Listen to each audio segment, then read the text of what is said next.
Good morning प्यारे बच्चों, Lakshman classes में आपका स्वागत है। हम लोग कक्षा 10 का विज्ञान का अनसॉल्व पेपर हल कर रहे हैं। आज हम देखेंगे सेट 5 सन 2020 का। तो प्यारे बच्चों, पहला क्वेश्चन देखते हैं क्या है। ठीक है, पहला क्वेश्चन है, स्वस्थ आँख का निकट बिंदु होता है। तो बेटा होता है 25 सेंटीमीटर। देखो निकट बिंदु कहते किसे हैं, मतलब हमारी आँख की जो पास से देखने की क्षमता होती है, तो हम 25 सेंटीमीटर का बिल्कुल स्पष्ट देख सकते हैं। और इसके पास कोई वस्तु लेकर के आते हैं तो हमारे लिए स्पष्ट दिखाई नहीं देती है। तो इसी बिंदु को हम क्या कहते हैं, निकट बिंदु कहते हैं, जो कि स्वस्थ आँख के लिए 25 सेंटीमीटर माना गया है। और अगर दूर बिंदु पूछ लेता तो अनंत होता है। ठीक है, फिर है, एक उत्तल दर्पण की फोकस दूरी 20 सेंटीमीटर है। तो बेटा देखो F इक्वल दे रखा है 20 सेंटीमीटर है। ठीक है, तो वक्रता त्रिज्या बतानी है। हम जानते हैं F इक्वल टू होता है R/2। तो R इक्वल टू क्या हो जाएगा 2F। ठीक है बेटा, तो हो जाएगा 2 और F की वैल्यू है 20, तो आ जाएगा 40 सेंटीमीटर। ठीक है, तो ये आंसर आपका सही हो जाएगा। ये प्रतिरोध का मात्रक होता है, प्रतिरोध का मात्रक होता है बेटा ओम। अगला क्वेश्चन है, वैद्युत मोटर परिवर्तित करता है। तो बेटा सीधी सी बात है, वैद्युत मोटर देखो जैसे मोटर इस टाइप की होती है बनी हुई। ठीक है, यहाँ पे होती हैं पंखुड़ियाँ लगी हुई हैं ऐसी। तो यहाँ पे ऐसे टर्मिनल होते हैं, यहाँ से हम विद्युत धारा देते हैं, यहाँ से हम पॉजिटिव नेगेटिव करंट देते नहीं देते हैं बेटा।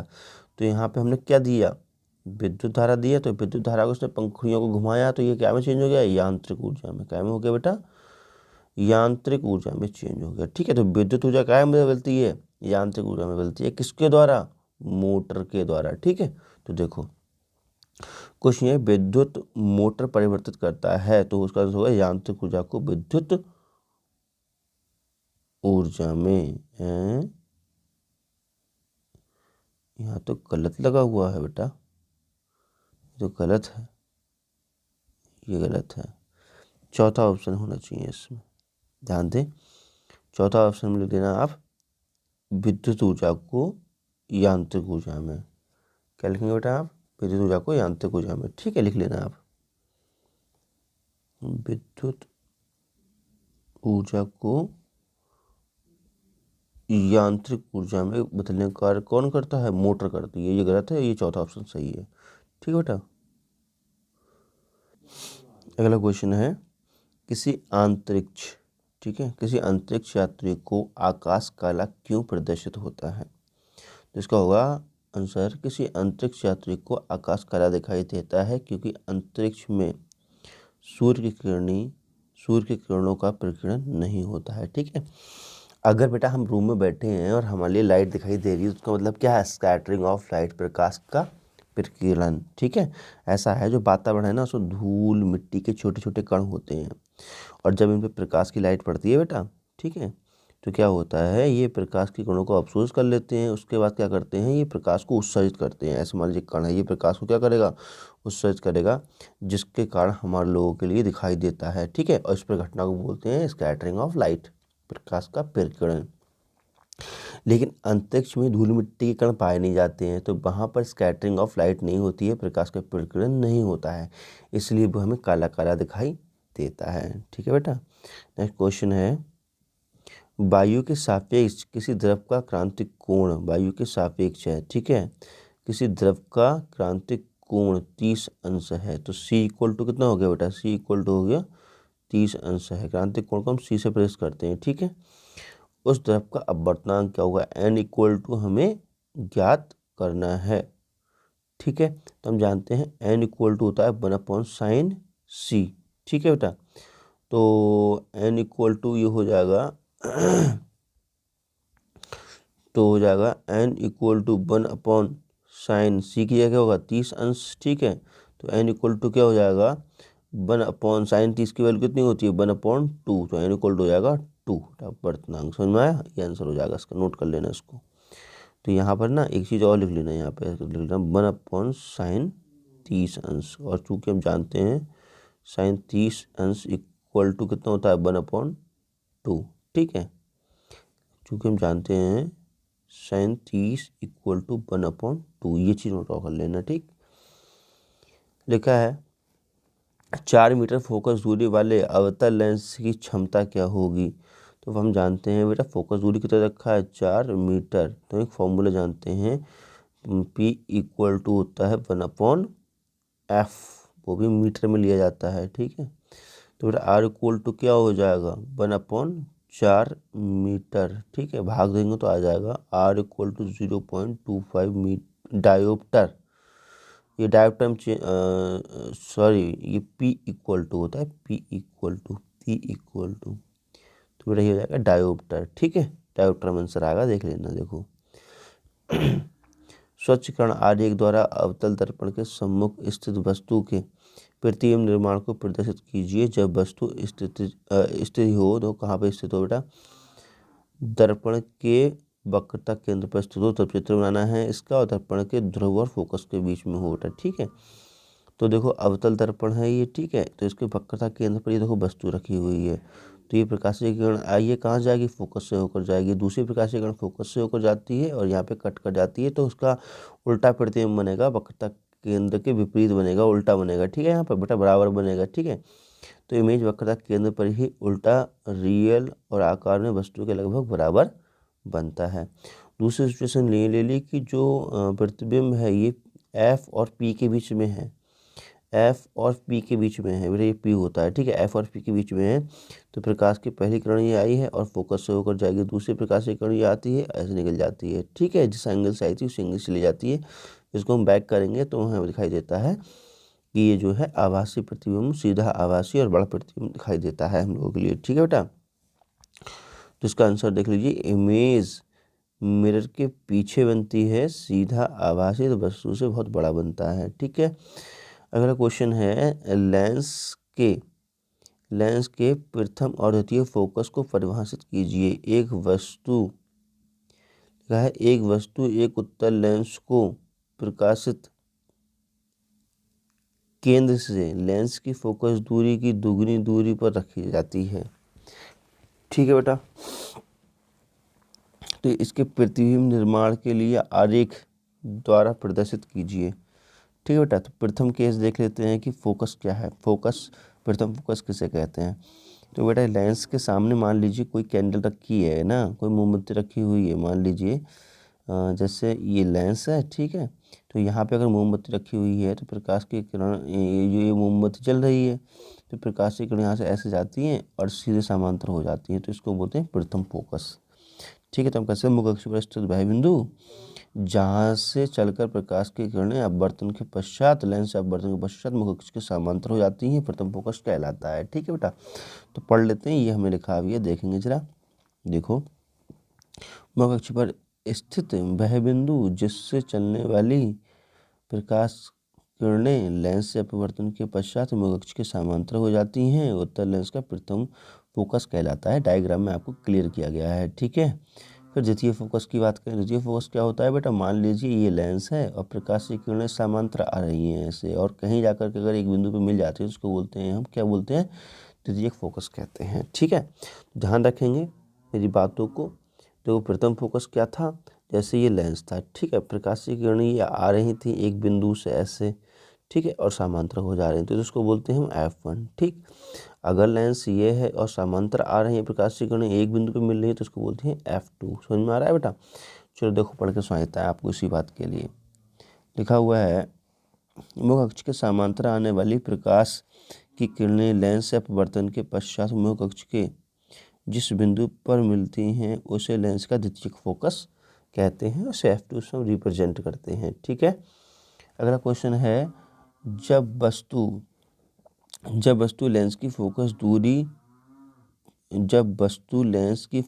दूरी की दोगुनी दूरी पर रखी हो तब प्रतिबिंब कैसा बनता है। ठीक है बेटा, तो ये लेंस की फोकस दूरी है। ठीक है, इसकी ये दोगुनी दूरी है F2 यहाँ रखी है, तो प्रकाश की किरण ये आएगी और ये F2 से होकर जाएगी, दूसरी प्रकाश की किरण आएगी और ये समांतर हो जाएगी, तो F2 पे ही प्रतिबिंब बनता है। बहुत बढ़िया चित्र बना है। ठीक है, उसका देखेंगे, इमेज लेंस के दूसरी ओर 2F2 पर उल्टा रियल वस्तु के बराबर बनेगा।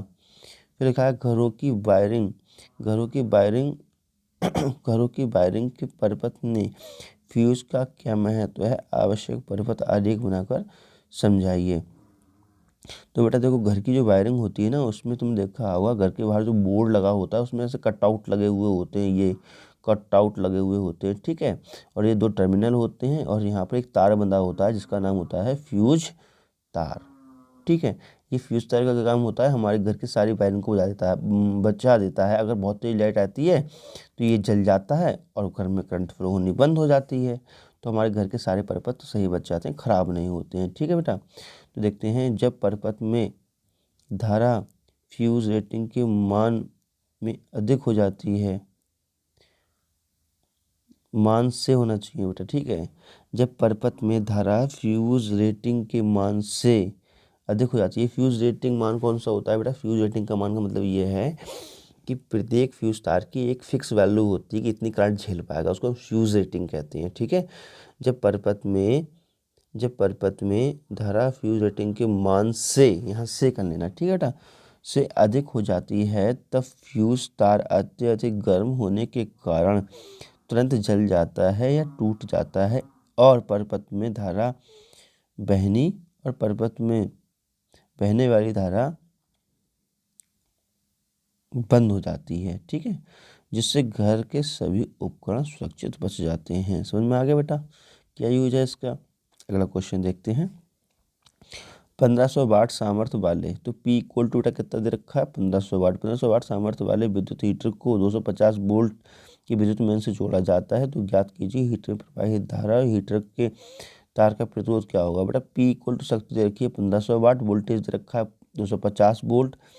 तो हमारी सबसे पहले धारा ज्ञात करनी है, तो धारा ज्ञात करने के लिए फॉर्मूला जानते हैं P equal to B I, तो I equal to P upon B से ये बेटा हमने लिख दिया और आ गया 6 एम्पियर काट के, ठीक है।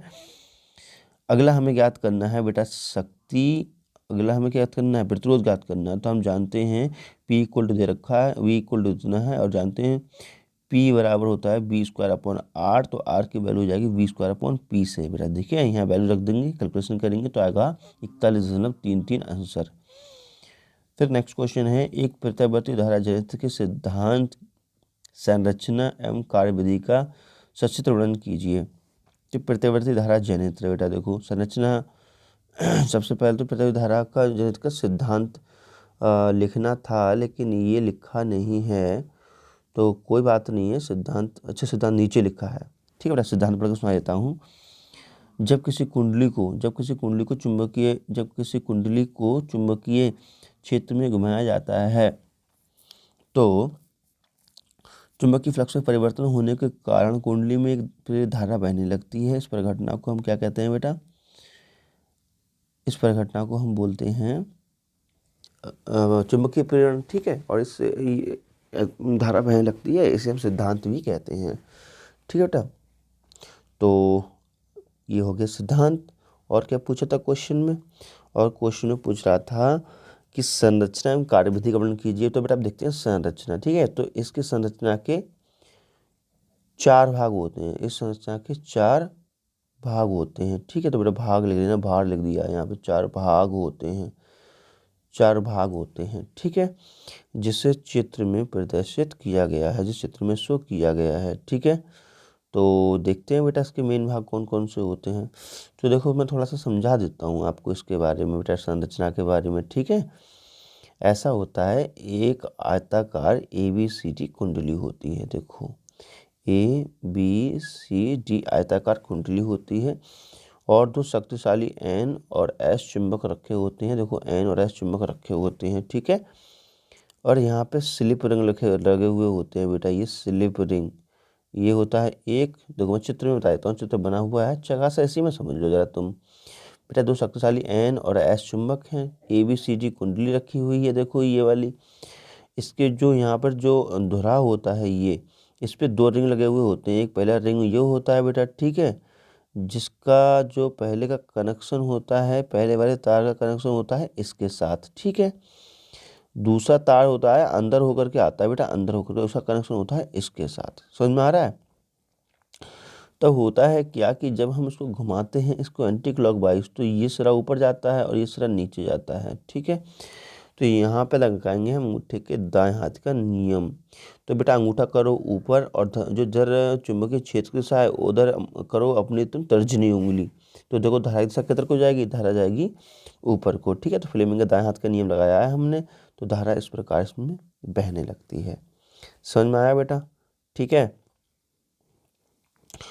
अब देखते हैं हम अगला, ठीक है। तो बेटा डायग्राम में थोड़ा सा मिस्टेक है, उसको सही कर लेना। मिस्टेक क्या है, ये वाला तार आएगा अपने यहाँ तक कनेक्शन, ठीक है, उसके बाद अगले नहीं बढ़ना है। लेकिन ये वाला तार है वो अंदर होकर के आया है, अंदर होकर के आया है और यहाँ से निकला है, उसका कनेक्शन यहाँ हुआ है, ठीक है। ये मिस्टेक है, इसको सुधार लेना बेटा, बाकी सब कुछ सही है।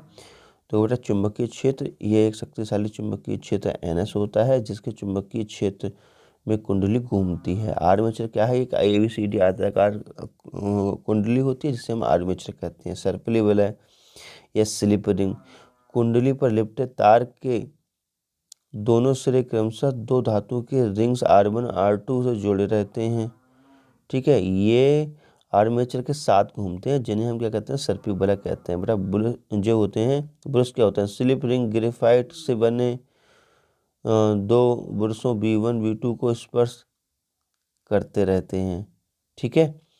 ये बुरश फिक्स रहते हैं, ठीक है बेटा।